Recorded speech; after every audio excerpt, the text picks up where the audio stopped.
Welcome to the AFR Saints channel, where we provide you daily content on your favorite team, the New Orleans Saints. Do us a favor and hit that subscribe button. Be sure to leave your comments below and smash that like button.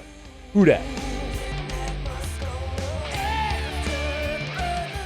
Saints will open up training camp on the 23rd, and tight end is going to be certainly a position to watch.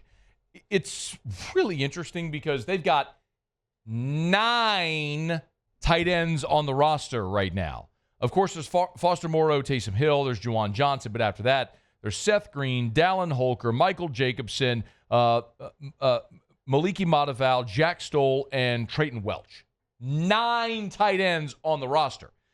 But it's a fascinating spot because the top 2 guys in Foster Moreau and Taysom Hill, asterisk, throw Juwan Johnson there. 2 of your top 3 are both coming off of really serious knee injuries. Now, I want to remind you, this is on June 18th. Fletcher Mackel, we're doing the show down at the Mackel golf tournament, and he gave an update on Foster Moreau and Taysom Hill's injuries. First, here was the update on Foster Moreau.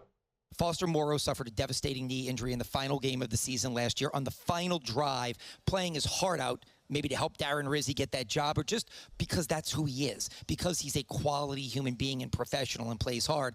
But that was first week of January. He blows his knee out, and it's significant. Went on to give the update, forgive me, on both Moreau and Taysom. No, you can hold me to it. I don't think either one of them are going to be anywhere close at the start of the season. Okay. I thought you were going to just ask me this season. Oh, wow. Yeah. And so, but I don't think there's any chance that either is ready anywhere close to the start of the season, given the severity and the timing of when they happened. So if neither Hill or Moreau are ready for the start of the season, and that lingers deeper, remember, Taysom's injury was on December the 1st, and Foster's was on January the 5th. So you're talking about serious knee injuries that required surgery and all the rehab that we know. You're talking a 9 to 12-month process. I mean, you're talking about on the early side of that, October? Maybe? So you got to find an answer here outside of just Juwan Johnson. So the Saints have given themselves numbers, but they have a great option. Not really. That's why Noah Fant, I think, is fascinating. So Noah Fant was released by Seattle. To give you the quick rundown, Fant from Iowa, they produce great tight ends.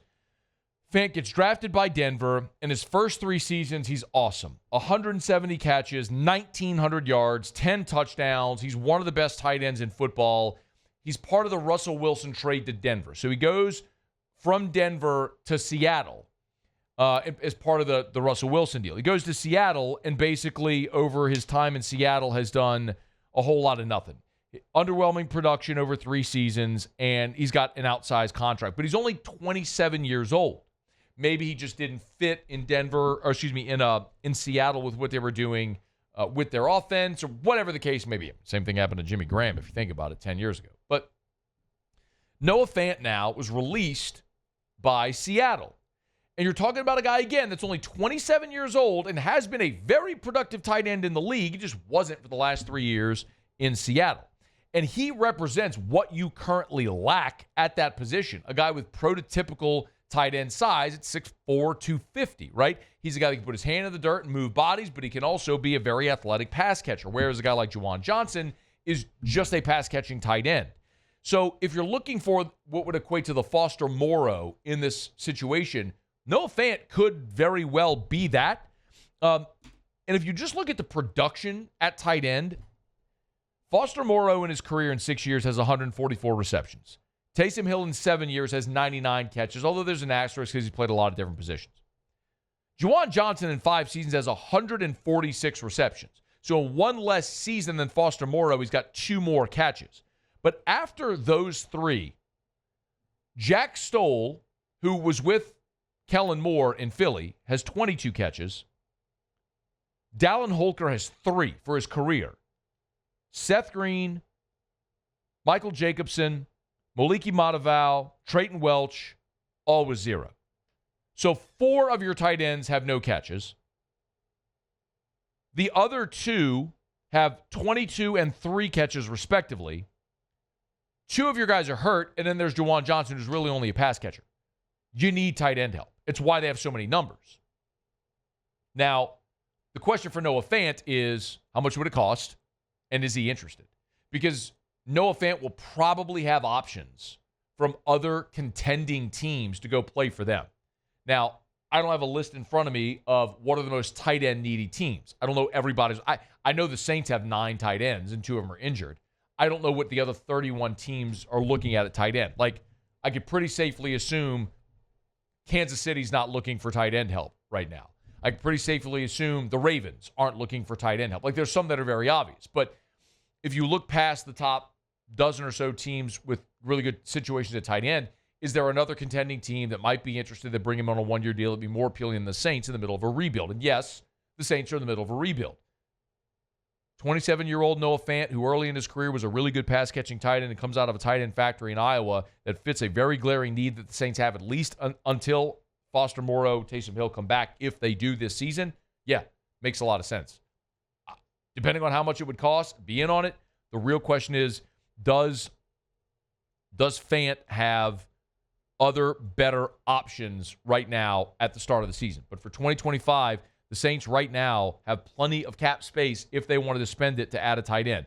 They have right now $22 million in cap space. Saints have $22.3 million in cap space for this year. So if they wanted to be aggressive and offer Noah Fant a contract, they could certainly do it and get better in a hurry at a position where you're really thin. You have numbers, but you don't have a lot of proven production to do it with a young player. So something as we get closer to training camp here, worth keeping an eye on there with Noah Fant. By the way, this is Pete Carroll back in 22 talking about Noah Fant's first camp there in Seattle after the Russell Wilson trade.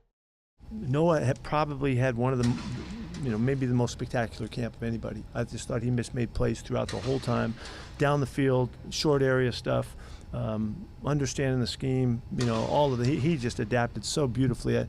I didn't know, I didn't know him other than through the draft process, but he handled himself just impeccably.